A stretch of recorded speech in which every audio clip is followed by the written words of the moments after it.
Is it YA? Is it smutty? These are two questions I get all the time about my 45 book fantasy series, so let's get into it. This is Moonrise. Actually, it's the first 5 books of Moonrise all collected together in one book. And I hesitate to say that Moonrise is YA, even though it kind of is, and here's why.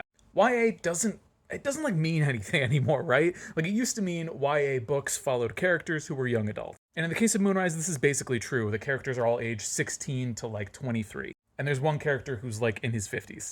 But starting out, the majority of those characters are young people going out into the world for the first time. And that's a very YA sort of vibe. And thematically, the early books are very much about venturing into adulthood, that transition between being a young adult and being an adult.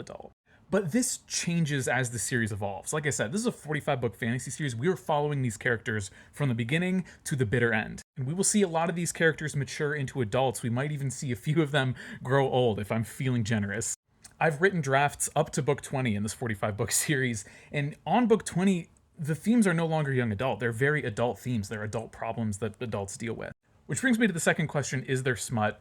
Another good question. My approach to freaky time in books is very similar to how I approach violence, which is I don't describe every gory detail, and I don't use explicit metaphors. That's always a little weird to me. My main goal in both violence and freaky times is to describe the emotion of that moment rather than, the nitty-gritty of what parts are going where. But at the same time, love, intimacy, passion, these are all core parts of the human experience, right? So I don't shy away from that aspect in my books. Romance is a huge component of the Moonrise saga in general. So no, Moonrise is not smutty, but that does not mean the characters aren't getting down.